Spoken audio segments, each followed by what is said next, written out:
Welcome to Dark Days Radio presents Darkhammer, a Worlds of Warhammer podcast. I'm one of your regular hosts, Chris, and I am joined again by Mike. Hey, mate, how's it going?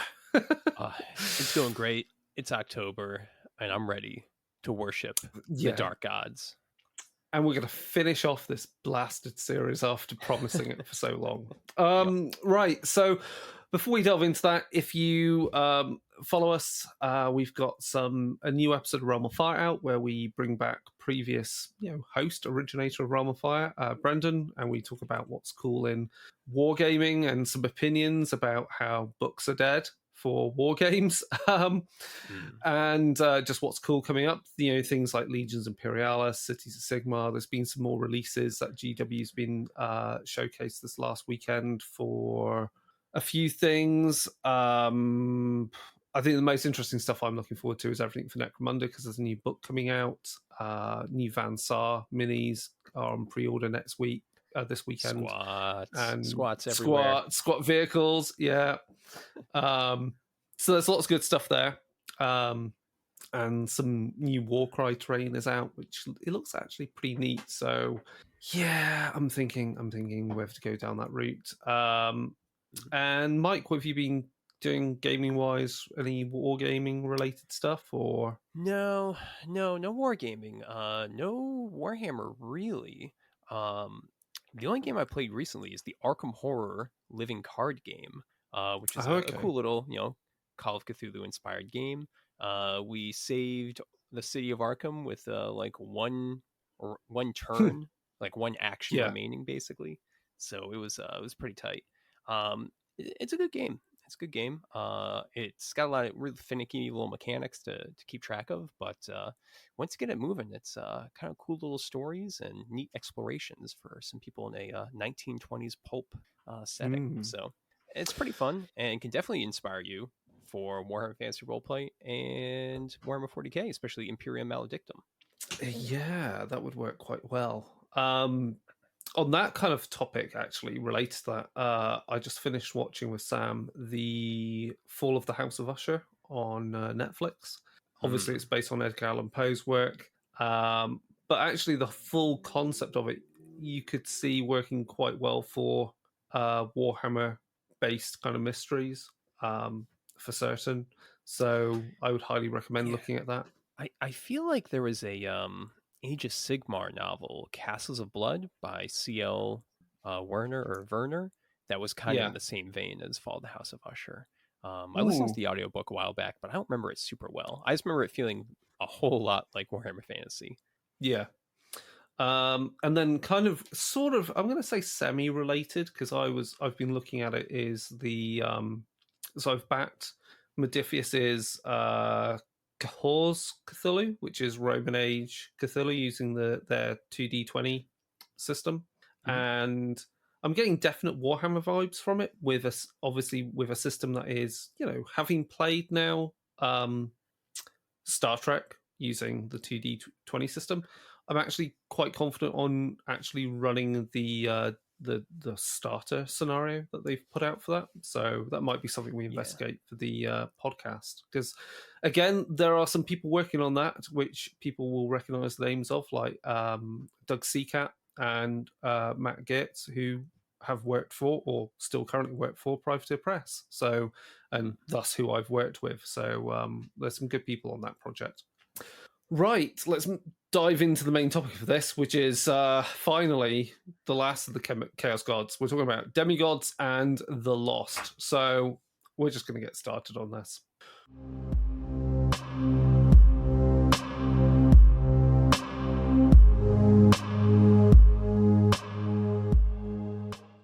We are going to start, of course, with Be'lakor. Always the bridesmaid, never the bride.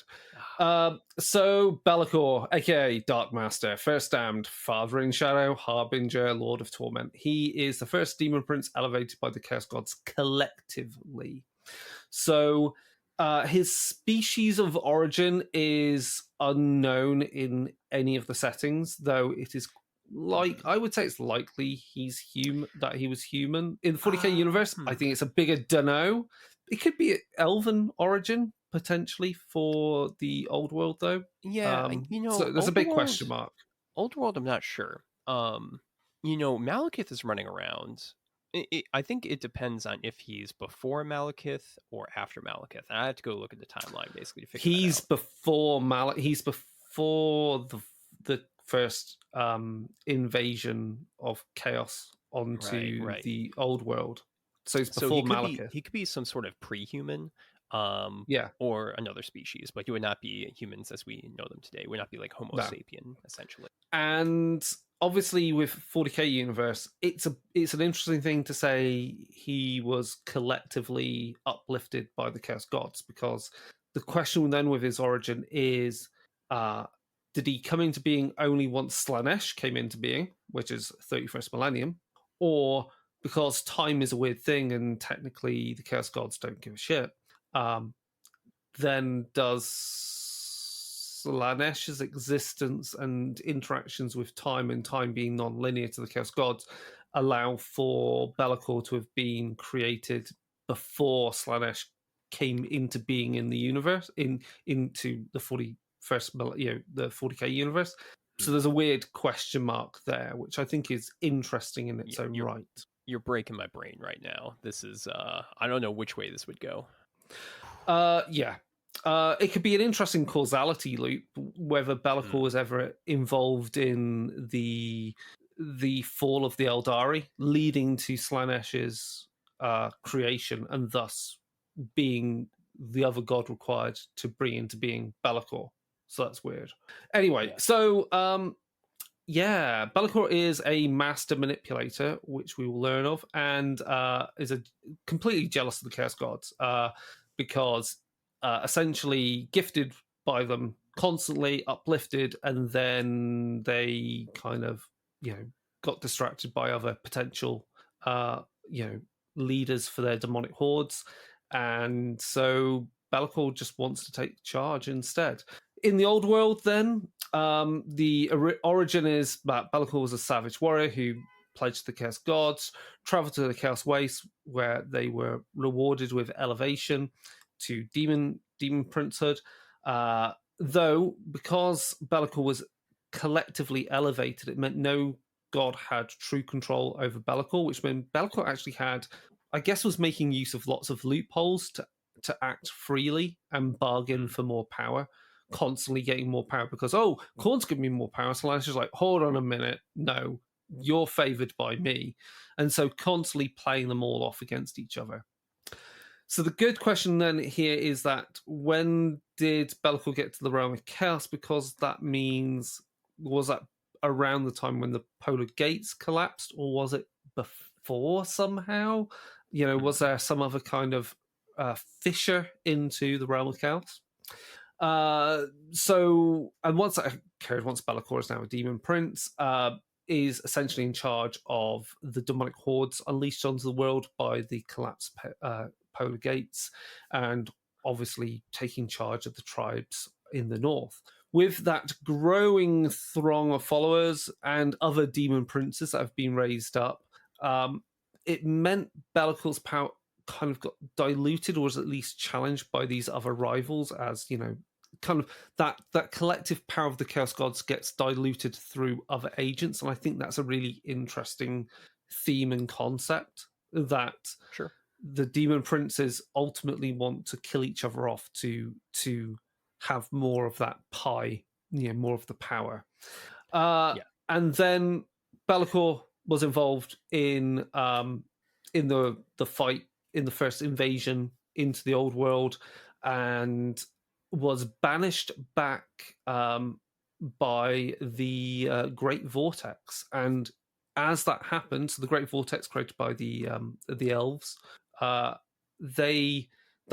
also meant that Be'lakor's power, which was, I guess, somehow also maintaining these grotesque, profane temples and idols that were in the northern wastes and other lands that have been taken over, all collapse.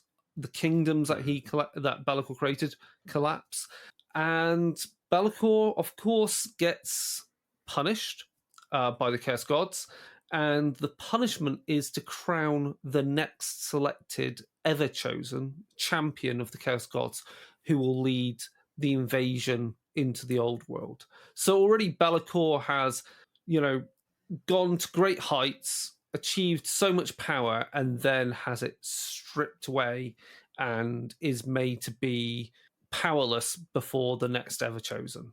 So Be'lakor has already an axe to grind with the Chaos Gods. Yeah. So going on from that, Be'lakor is essentially trapped in the realm of chaos and only permitted to leave to perform this one act as Kingmaker. And once performing that act, is then also essentially Seneschal to the Everchosen to lead the armies of demons that would be under control of the Everchosen during that invasion. However, Be'lakor, even as a spirit in the realm of chaos, still is able to worm his way out of the realm of chaos and tempt and influence mortals. Again, more than likely related back to the fact that Be'lakor's power is based upon all of the Chaos Gods, and Be'lakor knows all the loopholes out of that deal. Mm-hmm. Yeah, and actually that's a cool idea right there, because he can act as an agent for all the Chaos Gods, essentially. You need a demon to go out there and basically make a pact for Nurgle or Khorne, Slaanesh. Be'lakor's spirit would be able to act in that manner, but also basically take a bit of the portion of the soul or other reward with it, which definitely kind of keeps him in the game, whereas other demons would be pretty much out of it at this point. Exactly. And of course Be'lakor has found numerous has attempted this over a number of times. The most notable was binding their essence to the Warpstone meteorite that struck Mordheim, and there as Shadow Lord planned to lure the next Everchosen to Mordheim and possess them. But the problem was that the very thing that Be'lakor had that gave Be'lakor access to the world was also essentially a jail of sorts. So Be'lakor was bound to the city itself, and this is something that comes up again in one of the Godrex Felix novels, where in a second attempt, Be'lakor has the corpse of the last Everchosen, Cardan the Gloried, to be brought to Mordheim and to possess that corpse. So Be'lakor is out to basically inhabit the bodies of Everchosen and to become essentially a demon prince in mortal form. And I guess, again, that fits into the thing of, if Be'lakor can possess a person, then they're no longer bound by the rules of the realm of chaos, because they're now within the mortal realm fully, which is interesting. Mm-hmm. And then, of course, the other thing was to do with Albion. So this is the Storm of Chaos, where before there was the Rise of Archon, there was another chance to take mortal form again. Again, gathering lots of energy from the winds of magic to this island to create a mortal form. This was only a partial success, and so Be'lakor's form was semi-corporeal. And then this is the real kicker in all of this, in all the lore, that I can't remember which book, obviously been using wikis and stuff to build this up, but the reference that Be'lakor is possibly the father of Archeon through a demon mortal union, which is crazy. What? Yeah. Where'd this come from? Never heard of this. This is wild. This is wild. There were a bunch of Archeon novels, so you never know what they're going to put in those. Let's see. This is great radio right here. This is great radio as we try to figure this out. There's so much more. Yeah, Archeon was he was an Inquisitor, I think, or a priest of Sigmar. He was a priest of Sigmar of some sort. Yeah. And then I don't know, cannot confirm. So use that with a grain of salt. But I mean, that could definitely be a central plot point to an RPG game. Figuring out that or using it against Archeon certainly could be pretty interesting. Yeah, the Warhammer Fantasy story arc for Be'lakor is pretty rad, in my opinion. We were playing Mordheim back in the day when it first came out, and you were learning all about the Shadow Lord. You're like, oh man, who's this guy? They came down with a giant meteorite or a comet from Morslib, the Warpstone moon, and then this character crops up again in that Dark Shadows campaign, and then finally has a real culmination where you find out it's Be'lakor in the Storm of Chaos. So really cool story arc. Doesn't work out very well for Be'lakor because in the retcon story, he and his army of demons walk up to I think it's the Grand Theogonist, who just kind of twirls his mustache and they all run away. Pretty lame, but Be'lakor, and we'll see this more with Age of Sigmar and 40k, he's just a rad example of a conniving demon who's also incredibly savvy and powerful. And he, and this is going to be a running theme in this episode, he offers kind of like, I'm not sure if I should use this term, but like a fifth column to the Chaos Gods, kind of an alternate path and very interesting, foil to them. Yeah, because Be'lakor has basically aspects of all of them, because Be'lakor is essentially... Well, Be'lakor is a trickster. He's a trickster and a destroyer, leading armies in that sense. Is a temptress. Certainly is playing with concepts of fate and prophecy, with possessing people, or potentially being the father of Archaon, is certainly playing with fate there. So yeah, Be'lakor is an interesting entity that has, because of their aspirations, I think it would be really interesting to witness a cult aligned to Be'lakor, who could easily be to player characters in Warhammer Fantasy Roleplay, actually quite likely allies against cults of the other gods, if it aligns with Be'lakor's own machinations. And you brought up a really interesting point, I feel, because he is a trickster demigod now, but that's not how we started off. This isn't like Loki in Norse mythology, where he's always been a trickster. He started off as this powerful, savage warrior, becoming the Everchosen. So clearly a great leader, great warrior with aspects of all four Chaos Gods. But because he was struck down, punished, he was forced to take on this more trickster aspect, which makes him pretty unique. Yeah. And of course, Be'lakor's enmity towards Chaos Gods does not end with the ending of the old world. So Be'lakor persists past the end times. Clearly, Be'lakor must be pissed witnessing the fact that Archaon succeeds in destroying the old world. And essentially, I guess Be'lakor has a new plan, because Archaon is the Everchosen. Archaon succeeded. Archaon leads the forces of chaos across the mortal realms. So why be the Everchosen when you could be a god? And so this is really, I think, Be'lakor's realization of, like, screw the Chaos Gods, I'll be the Chaos God. So there is some question whether that during the Age of Chaos, Be'lakor was worshipped in the realm of Ulgul before the coming of Malarian. So Ulgul is the realm of shadow. That makes sense with Be'lakor's kind of shadowy aspect, and would be a perfect place for Be'lakor to begin starting up cults and forces aligned to them. And then during the Age of Sigmar, Be'lakor has faced numerous opponents, such as the invading forces of the Night Haunts into the 8 points, which led to some interesting, we're not going to get into it here, interesting interactions with what's the term? The leader of of each of the groups of the undead. But it's Alinda, the leader of the Night Haunts. There's a particular term, can't remember it right now. But more interesting then is the fact, because basically Be'lakor found her corpse and was using that as a control over her.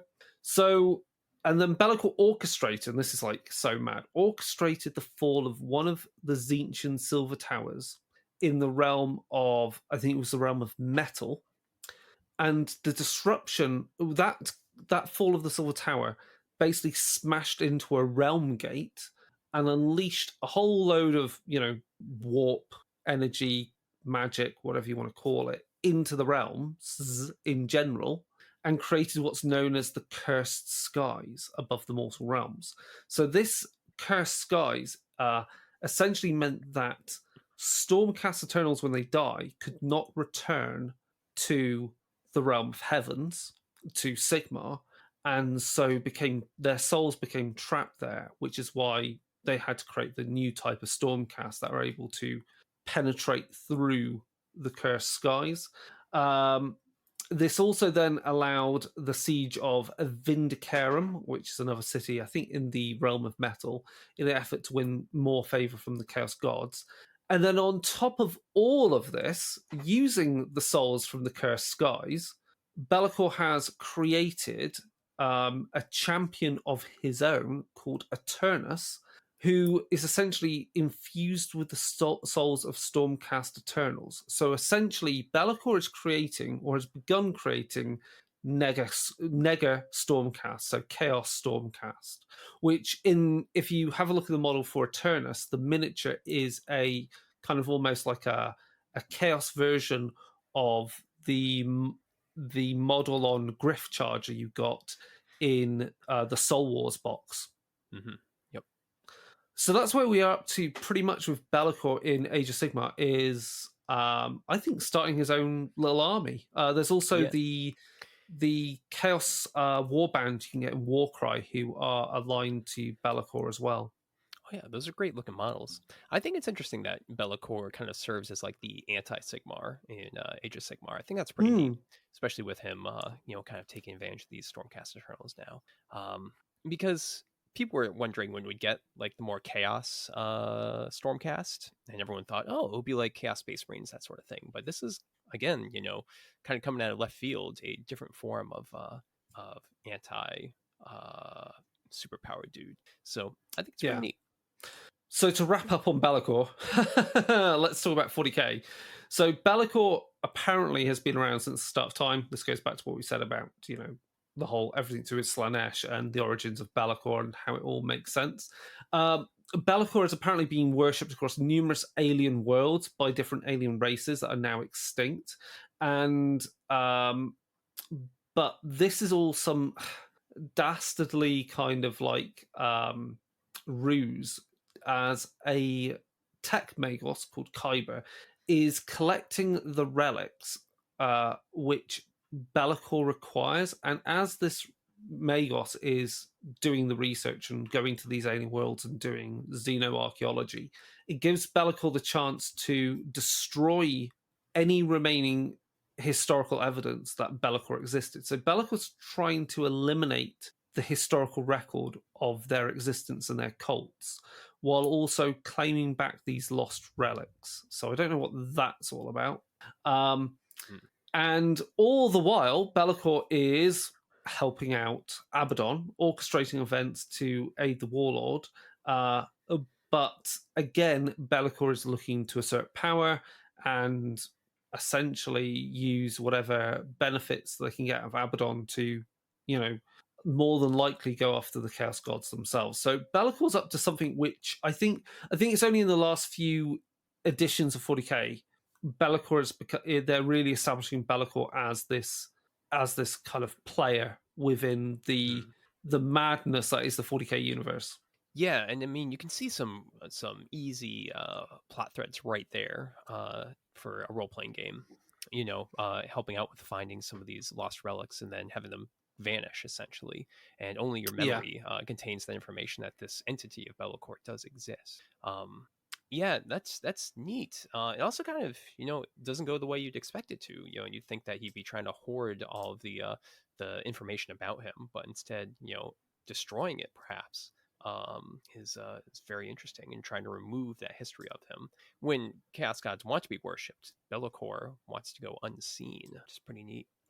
Yeah, it's definitely an interesting thing.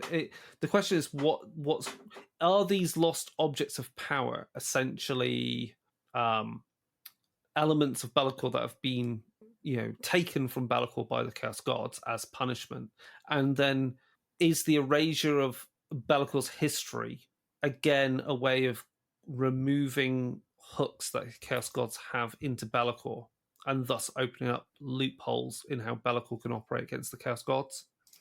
That's kind of what I'm thinking is. Yeah, that's a good angle to go with. But definitely, if you're running a role playing game, keep up the mystery and see what the players come up with. They might have their own crazy theory. Again, it's just another way of having something that looks like one of the Chaos Gods, but actually is something which is in some ways really not, but very close to them.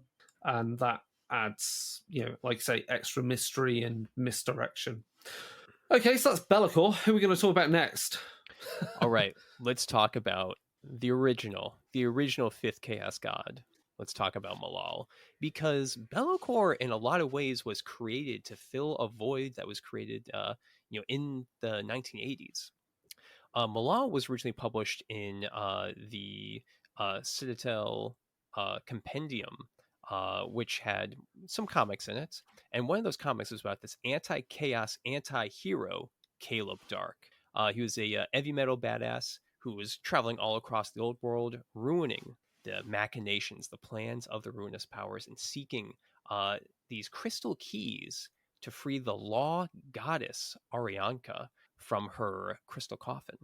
So Caleb Dark only got 3 published issues, but what stood out was, of course, his patron deity, Malal. This was the 5th Chaos God who was a renegade against chaos. Malal, of course, has a host of anti-hero champions, all of them called the Doomed Ones. And Malal's divine aspects are destruction and anarchy, seeking to destroy the other Chaos Gods, ostensibly by allying with the Law Gods. Malal's number is 11, much like the other Chaos Gods. He has a number, and his colors are ironically black and white. Malal crops up in a few odd places throughout Warhammer and Warhammer Fantasy Roleplay lore. He's, of course, briefly mentioned in the original core book, the first edition of Warhammer Fantasy Roleplay, right next to all the Law Gods, which we'll get to those later. There's a miniature called Scrag the Slaughterer. He's an ogre figure, but it's also mentioned in the description that he's a Malal follower. And Malal and his followers crop up a few times in early Warhammer Fantasy Roleplay adventures. But of course, Malal, as people well know, was written out of Warhammer due to some intellectual property issues with the comic writers. But his existence kind of still echoes to this day. In Warhammer 40,000, there's a notable chapter of Chaos Space Marines known as the Sons of Malice. Originally, these were a loyalist chapter, but after the Astartes saved this aquatic hive world from chaos cultists, they began a celebration which devolved into debauchery and near cannibalism. There was an inquisitor there, and the inquisitor observed this going on, but probably misinterpreted an Astartes flesh-eating rites. Space Marines, of course, are able to consume others and get some kind of genetic information from them. The Inquisitor called in a strike force of Adeptus Sororitas to drive the Marines off the planet and excommunicated them. The Sons of Malice fled to the Eye of Terror and became worshippers of the chaotic force Malice, which represents the self-destructive nature of chaos. Now they reside in an ancient ship called the Labyrinth. It's kind of a sacred home for them. Warbands will return once a century with humans and Xenos to feast upon, and the most daring of the Sons of Malice will compete to be proclaimed as one of the Doomed One champions of the chapter. The Sons hold 11 to be their sacred number. They, in fact, have 11 chapters, 11 companies in their Space Marine chapter, and they don black and white armor, making many suspect that Malice may truly be Malal reborn in the 40k universe. And Malice is kind of interesting as a force because it's able to be summoned directly into the materium, into basically normal space, and it can then possess a mortal, which is very different than the other, chaos gods themselves. Kind of interesting.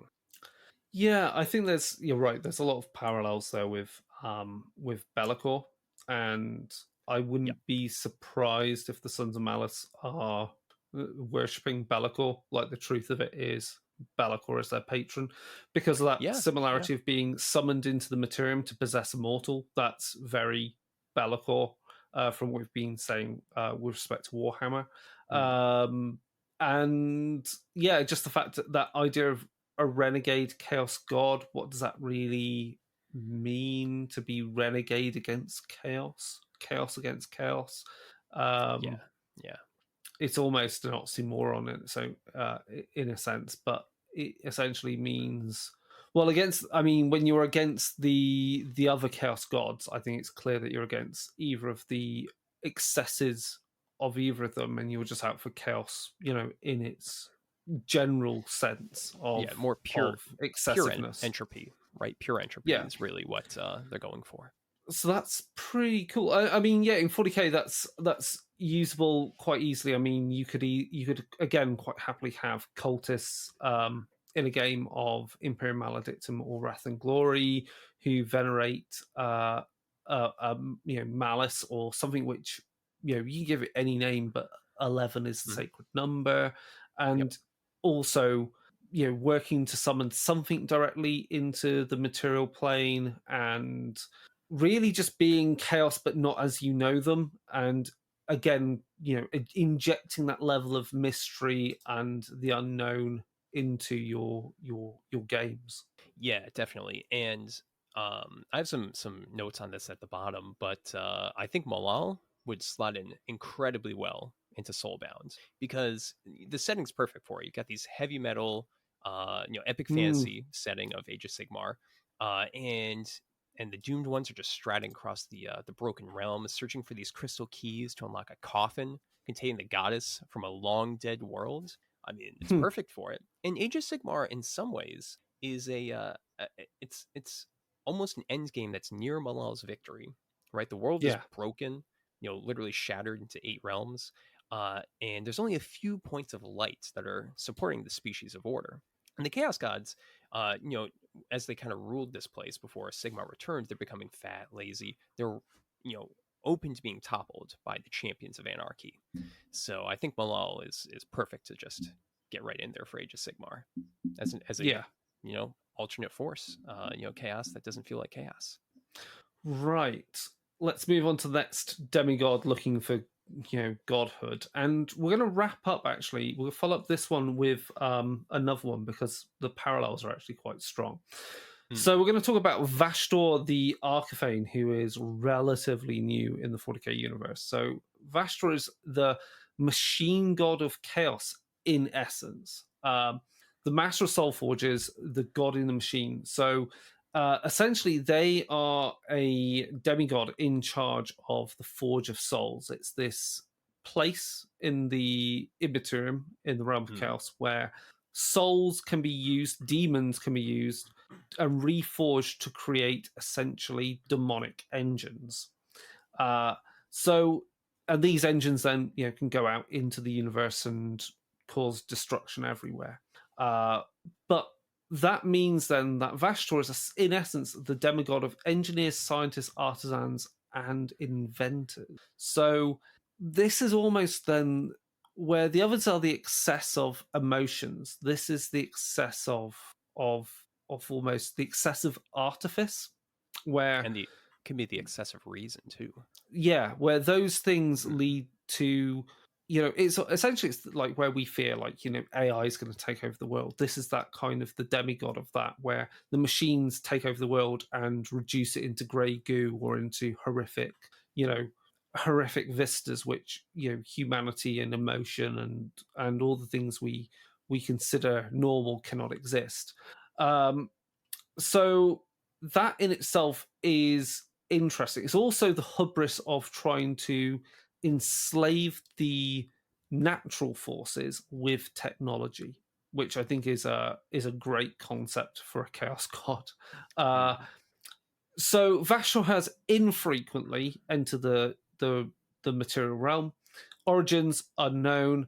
As I said, manages the demon engines, but compared to Be'lakor, is not a trickster. Is not creating, trying to word pacts and pledges that entrap the unwary into awful pledges that leave people's souls open to be taken from them in a whim. Instead, essentially, Vashtor is making pledges to people which are so good that you want them. You want that power at the cost that Vashtor is giving. So again, like Be'lakor, Vashtor though is also keeping all the Chaos Gods in his pocket, as they require Vashtor's expertise to create the various machines of death in all of their different aspects for each of the Chaos Gods, which then also on top of it all makes Vashtor a rival to Be'lakor in that, chasing all these artifacts and relics out there, which will lead to elevation to godhood. And Vashtor, like Be'lakor, has made an alliance with Abaddon in order to collect something known as the key, in order to find the lock, which will then open up the... Is it locked to the weapon? Yes, the weapon, which is some unknown device that will make Vashtor will make them the fifth Chaos God. Something which, if you look at the lore of the Horus Heresy, is what Horus was endeavoring to do, or should have become, if that had all succeeded. Yep. So these items are somehow related to like making a tunnel between the material realm into the warp. So that's all curious, and obviously right now only the key has been collected, which was stolen by Vashtor from the Rock, which is the fortress monastery space station battleship, whatever you want to call it, of the Dark Angels, which is a remnant of their homeworld Caliban. Fun fact, Caliban, when it got destroyed and sucked into the warp, became Vashtor's personal machine planet, which is now called Wormwood. So Vashtor's cool. Vashtor's really cool. I love Vashtor. Yeah, and that Caliban fact is very peculiar because that world was not known for technology at all. It was in fact quite the backwater, with pretty much like medieval Western European level of technology. So having this become this twisted world is a very strange, twisted technological world is a very strange connection between Vashtor and the Dark Angels as well. It mostly relates to the fact that, as you say, Caliban was in many respects, a medieval kind of, verdant world of forests and, dangerous animals. So to have it perverted and turned into a machine planet fits Vashtor's kind of agenda. Indeed. Now, Chris, how do you feel about this concept of enslaving natural forces with technology? In some ways that feels like the opposite of chaos. It's a form of stasis and order. So I think it's more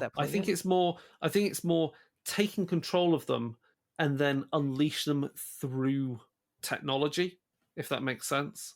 So rather than being at the mercy of the chaos of nature, you have the chaos of technology overwhelming and controlling the natural forces. But yeah, it is once you do that, and then the corrupting influence of technology and how it then creates new horrors is, I think that's the chaos of it. Because, technology in the wrong hands, in the wrong environment, can spread out of control and pollute places and destroy environments. I think that's the chaos of it. It's almost the chaos of environmental pollution and ecosystem collapse. Intriguing. The Imperium does that a lot, so good for Vashtor. Vashtor's got my vote. Now, this is why I'm going to skip forward and over the next one, which you can go into, but we're going to talk about Hashut, because I think Vashtor is the 40k equivalent to Hashut. So Hashut is the chaos god of fire, greed, and tyranny. Is generally seen as this bull-headed figure wreathed in smoke and fire, very Balrog-like, and is a source of sorcery which is used by the Chaos Dwarves rather than using runic magic. The price of this, there's a balance to this, because the worship of Hashut allows in the old world the Chaos Gods to escape the mutating powers of chaos, but for their chaos sorcerers, it by using it, it slowly turns their bodies into stone from the feet up, which is interesting. So that's why there are statues of these stone sorcerers lining the road to the Chaos Dwarf city of Zarnuggerand. Now, there isn't tons of information from Old World about Hashut because we've never really had we've only had like one army book, and that was a Citadel Journal kind of army book. Yeah. And there was the Hell Cannon came out in yes, Warriors of Chaos. So that's kind of their Demon Smith, Demon Engine, the kind of marriage of chaos and technology. And they also got a Forge World kind of series armies of books. Updates, yeah. And they got some updated miniatures that look less, problematic, let's just say. Right. So in Age of Sigmar, Hashut is still around, is worshipped by Chaos Duardin. We've not really seen an army of those. We've seen a Chaos Dwarf. But Hashut is also worshipped by humans. So we've seen that with the Chaos Warband in Warcry called the Horns of Hashut, who have armored, who are, wear armor, have these bull-like helmets, and also make use of steam cannons, in a sense. Steam cannons or steam, they're like flamethrowers, but they spurt steam at people instead. And they operate as a spearheading force to the Chaos Duardin to wreak havoc on the lands. And then their Duardin masters create these forges and temples to Hashut on the conquered lands. And then related to that, in the Salamander's Spine Mountains, which must be in the realm of fire, but don't quote me on that, there was a ancient fire slayer enclave. And now there are rumors that travelers who go through these mountains see battle forges and, bull-headed statues and so forth. Clearly, there are worshippers of Hashut. So it'd be pretty cool to see some Chaos Fire Slayers in future. And similar. And the reason why I parallel this to Vashtor is because they're both chaos gods of industry in essence. The parallels are strong. I concur. And I was considering how Hashut could be used. Vashtor can't really go back to Warhammer Fantasy. I'm not feeling that. Not feeling that vibe. But what if you stuck Hashut into Warhammer 40k? Put him into the far future. Clearly he could be sort of a opponent or foil to Vashtor. Whereas we know that Vashtor is, in the Soulforge creating these demonic engines, Hashut might be the kind of a god kind of about the interface between mortals and technology. So things like cybernetics, for example, could really be Hashut's realm. I think I would go with Hashut in 40k is one of the what are they called? Well, I can't think of our new squat overlords. What are they called? What's the squat army? Votan. So the Votan have these AI, right? That are in charge of their society. So one of those is Hashut. It's a whole bunch of Votan who are chaos aligned. Whether or not the other Votan know this or not, they don't know. And behind Hashut is actually Vashtor. So it's just a face for Vashtor for the Votan. I would do that. Great angle. That was a great angle. Yeah. I was thinking about maybe having them be two demigods that could team up in such a way that they might be able to take out one of the four main chaos gods. But having it as a face of Vashtor for the Votan is pretty rad. I like that a lot. Right. Let's deal with the next one then. All right. Well, things are about to get real weird, everybody. So Malice Darkblade. He's a dark elf. Dan Abnett came up with him, and he lost his soul as it was torn from his body and dragged into the realms of chaos by the demon who possessed him. A decade later, it was revealed to Malice that the demon, Zarkon, was in hiding with the dark elf's soul, and the dark elf, Malice Darkblade, intended to get it back. So Malice journeyed to a relatively unknown pocket of the realms of chaos called Alterity. It's this floating slab of earth, basically out in space, it seems like, in the shape of the eight-pointed star of chaos. And here, amongst many demonic guardians and servitors, rules the screaming godchild. This faceless humanoid entity cries out for all eternity, trapped in this eight-pointed cage since birth. The godchild is capricious and arbitrary, chaotic in its actions, not because the entity is, conniving or destructive, but it simply doesn't know any better.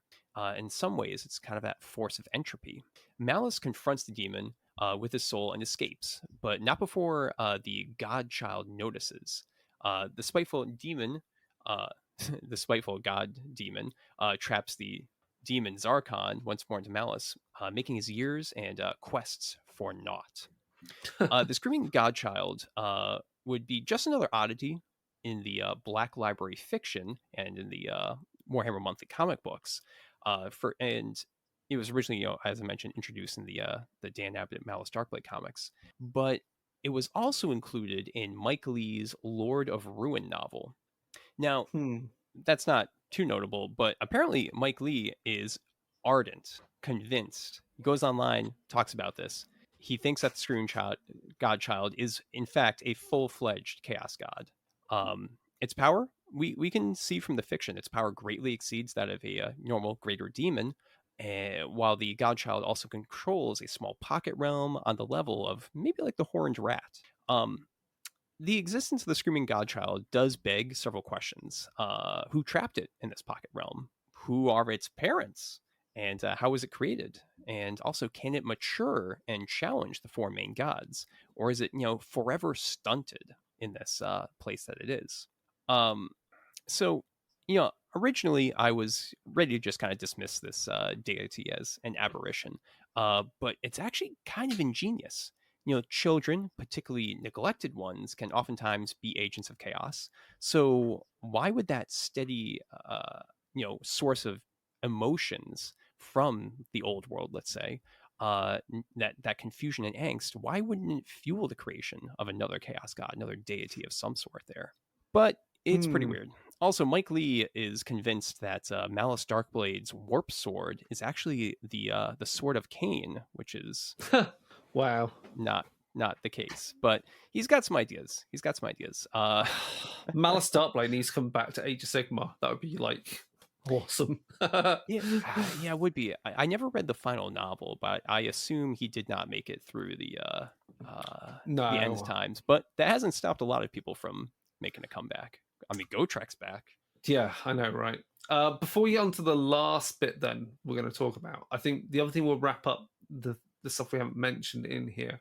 Other entities nearing godhood. Obviously, we've spoken about Marathi when we've talked about elves in the Warhammer world. We've also covered the Horned Rat, where we've spoken about Skaven. And we've definitely covered Skaven. Yeah, we've covered Skaven. We've pretty much almost covered all the basics of in our series in Darkhammer. So we're going to start. I guess we're going to have to start picking out some specifics for role playing. So what's the next thing we're going to talk about then, Mike? What have we got here? The oddities continue. So we've got the Gods of Law. This is a weird one. So Warhammer Fantasy cribbed a whole lot from Michael Moorcock and his Eternal Champions series. And within that, there are, of course, the forces of chaos, but there's also the forces of law. So Games Workshop in the 1980s decided to copy that too, creating 4 Gods of Law. They stopped appearing in Warhammer. Well, actually, this isn't quite true. They mostly stopped appearing in Warhammer material after the late 80s. But they remain an interesting aspect to explore. And actually, as I was researching this, they have had these really vague mentions in 4th edition of Warhammer Fantasy Roleplay, what Cubicle 7 is currently putting out. And then the author C.L. Werner, he just loves to drop in their names occasionally just to mess with people. So, Law Gods. Opposed to chaos, but they are not good. Where a victory of the Chaos Gods would mean carnage, anarchy, a world torn apart by the winds of magic into 8 different realms. Victory of the Law Gods would put the world into stasis. No change for better or ill. And as such, the civilized species of the old world kind of don't like the law gods, not much more than the chaos gods, and prefer to worship, of course, their neutral pantheons, like the human pantheons, Ulrich, Sigmar, etc., elven gods, and the like. But in the old source material, the three law gods do exist. Actually, potentially four. So the first is Illuminas, who is the law god of light. This source of everlasting and unchanging pure light immobilizes anything that it touches. The god is pretty much ignored by most of the civilized species, only being invoked by the occasional celestial order wizard. But intriguingly, the Sisters of Sigmar located a temple to Illuminas that was unearthed by the comet that struck Mordheim, City of the Damned. Maybe that's a link to Be'lakor right there. I don't know. Yeah. And that also means that it was probably underneath the city, which is interesting when we talk about the next law god, who is Arianka, renamed Astasis because Arianka was created in the Caleb Dark comic books. So little is known about this law goddess because she was long ago imprisoned by Zinch in a glass coffin, which is beneath the Kislevite city of Prague. Legend has it that she can only be freed by a set of crystal keys. But nonetheless, many chaos hordes and warbands have invaded the city, hoping to steal the entombed goddess away. And then finally, we have Solkan, who is the god of vengeance, seeking to inflict retribution and create conformity. In the old lore, many witch hunters actually worshipped Solkan, particularly those coming out of Tilia. And the lost empire province of Solund, which I think got absorbed into Sylvania? Not Sylvania. I can't remember it right now. It actually gets its name from Solkan. There is a priest of Solkan who features in the early Warhammer novel Zaragaz, and nobody likes him. He's ostensibly out to catch some chaos cultists, but he causes a lot of collateral damage along the way. There's also a theoretical fourth law god, which is Daura, but it seems like this is probably just the human goddess of law, Verena. It's kind of like a theoretical law god that Verena probably is like the approachable aspect of. GW also released some law god demon miniatures, but these were just repurposed Christian angels. So that's pretty lame. Yeah.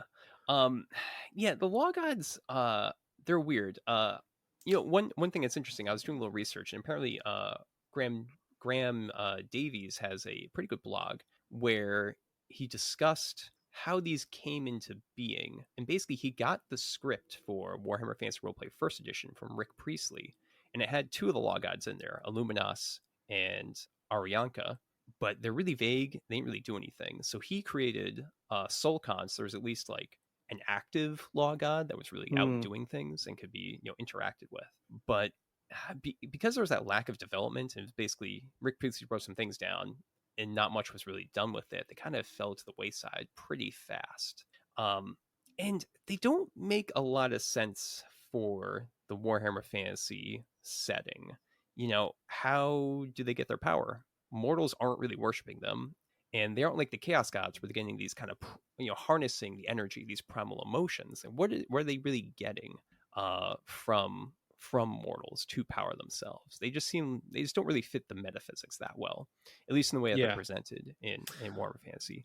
I think it's interesting, the idea that they have ancient temples under certain cities, because that makes them a bit like the city stones of ancient Arabic cities. So the black stone, you have the black stone, you also have the white stone, you also have the red stone, because the black stone's in Mecca, isn't it? Black stone in Mecca, but you also have other ones, and these actually date back before Islam, so they're to do with the pre-Islamic beliefs, and you had city gods. Sure. So it would be an interesting kind of way of saying that these gods exist where society exists in some sort of order, but they were ancient societies before humanity grew so much that it fractured into smaller, city states and kingdoms, and had even more gods born out of their beliefs. So I think that makes sense if they were very primal gods that worked when humanity was much more in the old world, was much more, I guess, simple and pragmatic. Yeah, that's an interesting angle. It's such a crowded field because you have all of the human deities already. They call them in Warhammer Fantasy Roleplay First Edition the neutral gods. The elven ones, dwarven ancestors, and the like. So it's such a crowded field. I was thinking, however, and I didn't think this through very well, but what if you just stuck the law gods somehow into 40k? Because that would really turn things on their head. I mean, you basically only have the God Emperor, Chaos Gods, and then all the Elven Gods pretty much are dead at this point. It's I don't know. I think they don't. Do they serve as much purpose though? Because you've got the anti-chaos of the Necrons, who are stasis. Yeah, that's a good point. That is a good point. Yeah, they already kind of. And then you've got the Tyranids, who are like primordial goo, essentially. Yeah, because that's what they're kind of doing. Or universal antibodies as well, which is an interesting take. Maybe law gods might just not be a good idea. It might just be a bad idea. I think they definitely fit old world as that. I would also be interested in. They could be quite interesting in Age of Sigmar if somehow aspects of them survived as remnant memories. Like apparently Mordheim also has because like not Mordheim, but like Morsleib, the Warpstone Moon has essentially its shadow exist in the mortal realms. It exists in a way. So again, does Mordheim exist? Yeah, I mean, it's interesting. And maybe the law gods make more sense, perhaps through the lens of the Khemri forces, because Khemri are ancient, like before Sigmar. That's interesting. So could the gods of law actually be the ancient gods of Khemri? That would work. That's an angle. That is kind of neat.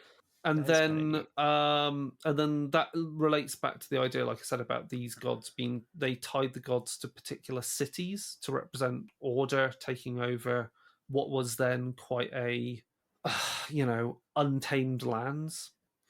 But why were they cast off in favor of the neutral gods? Because they were forgotten. Who are we've pointed out aspects of or portions of chaos gods. That's one of the theories that we've been kind of pushing forward here. I was just thinking, who are the gods of Khemri? I was just had to Google that. I don't know who the gods of Khemri are, of the Tomb Kings. Nekaran Pantheon. Thank you for the wikis out there, for you beautiful people that write tons of notes. Nekaran Pantheon. We have a whole host of Asaf, goddess of beauty; Kasar, god of the desert; the Jar, god of jackals and death; Pakthar, god of hawks; Petra, god of the sun. Yeah, so you have the sun god right there. So some of those could be the gods of. You've got Sokoth, god of poisons. You never know. Some of those could well be, or they could all be aspects of the gods of order, well, gods of law. That could be interesting. Be a route of going it. That could be a good take, in that law gods were part of the Khemri civilization. Khemri gets wrecked, mostly from doing crazy magic, death magic and such. And the law gods were kind of forgotten after that. Also, I guess it depends whether the law gods were more prevalent in whatever proto-humans were there before the fall of the Chaos Gates. That could potentially explain their origin more, because if you think about it, the polar gates falling, shattering the world, therefore shattering the law gods into different aspects. So these ancient cities, these ancient temples to the law gods predate even Khemri. Yeah, that'd be good. So the Nehekaran pantheon is just like a misunderstood worship of law gods, perhaps based off of Yeah, I fragments mean, of ancient civilizations. I That's pretty good. I think we're Now, going for the I think we're going for the Graham Hancock answer to who the law gods are in the yeah, Warhammer world. But maybe, I think that's an interesting route. Um, so that brings us to wrap up how we use these things then in the RPGs. I think for the law gods, as we've said, there isn't really much you can do with them other than they could potentially be the origins of relics, magic, antiquities that at least in the Warhammer world, old world, could be then the focus of things that the Chaos Gods are out to destroy. In the 40k universe, I think they're kind of a pointless thing to delve into. Hashut versus Vashtor. I think we came up with the idea. I think it's definitely a way of perhaps presenting Votan as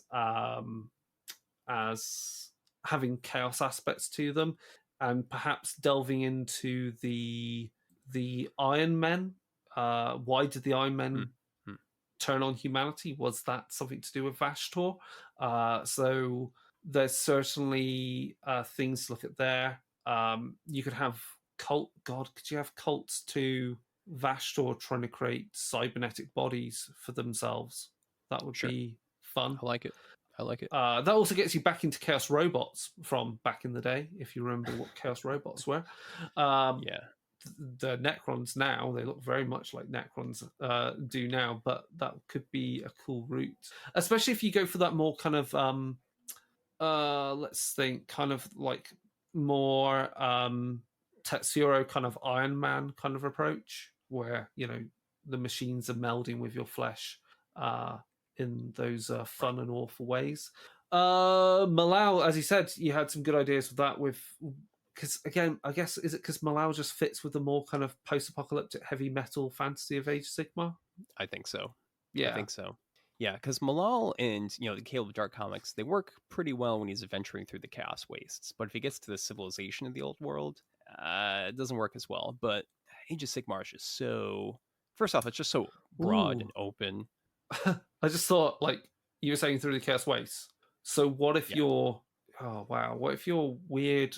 What if you're soulbound, but rather than to Sigmar or to Nagash, you're soulbound to Malal, and you go into the 8 points to fight against the forces of chaos? That'd be interesting. Rad. Yeah.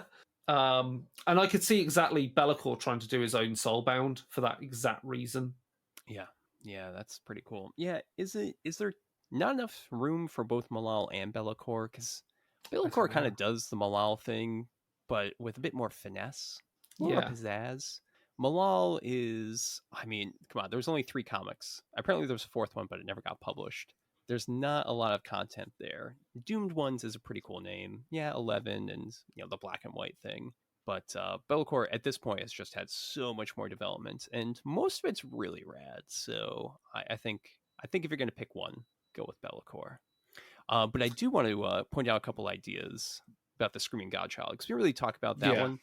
I think it'd be pretty cool to stick into 40k, mostly as, I mean, it's like a pre-made adventure location, basically, for your RPGs. It can be a demon planet or even just this weird kind of fold of the Immaterium, where this floating 8-pointed star planetoid exists. And if you're playing like a Rogue Trader game with the old FFG system, I mean, you basically have a crazy event horizon location right there.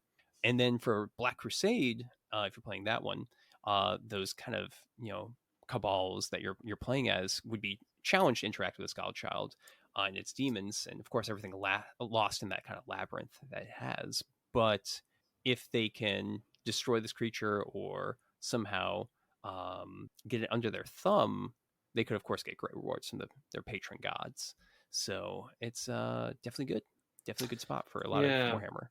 I think obviously the main take home from this is that obviously there's lots of alternative demigods and lesser lesser chaos gods, which you can utilize in your RPGs as the patrons of antagonists, which essentially allows you to explore different aspects of chaos and therefore have enemies which don't neatly slot into one of the 4 chaos powers.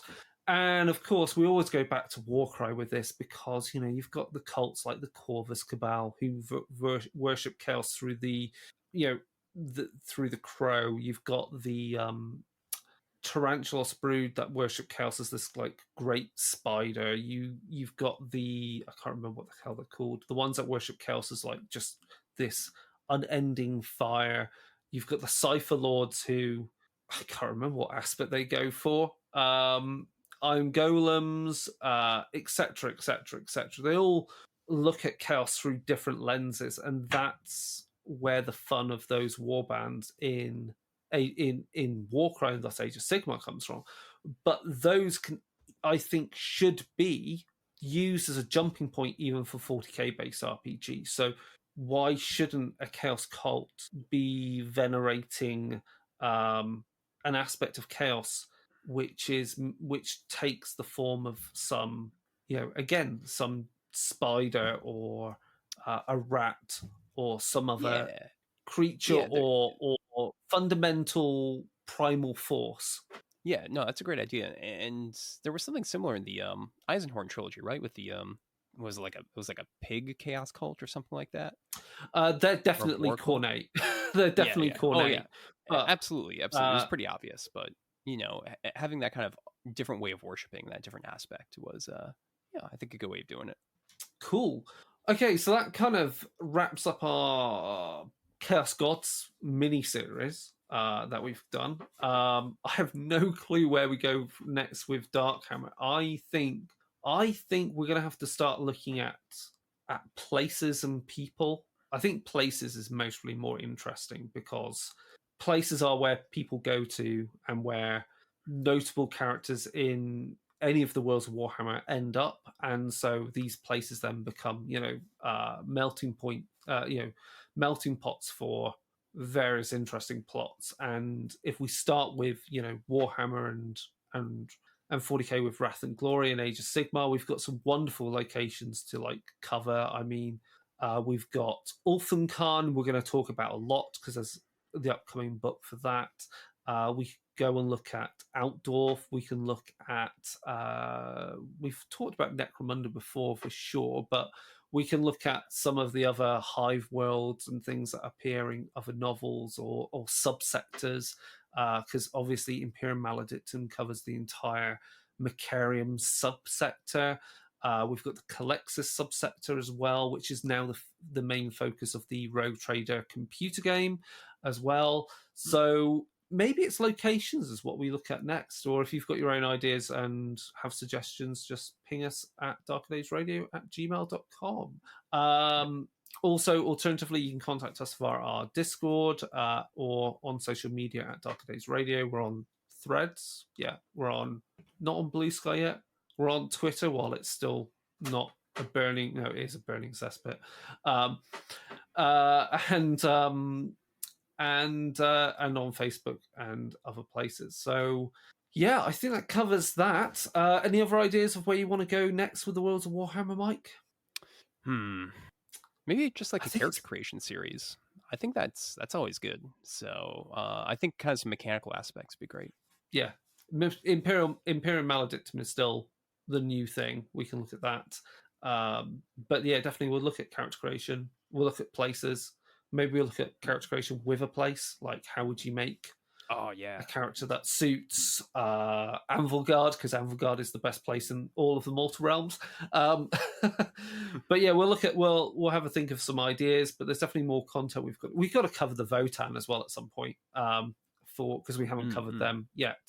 And squats. So yeah, that's it for now. So thank you for listening. Again, thank you, Mike, for researching this and coming up with the cool ideas on how to use these entities in our games. And we'll speak to you all soon for another Darkhammer. So goodbye for now.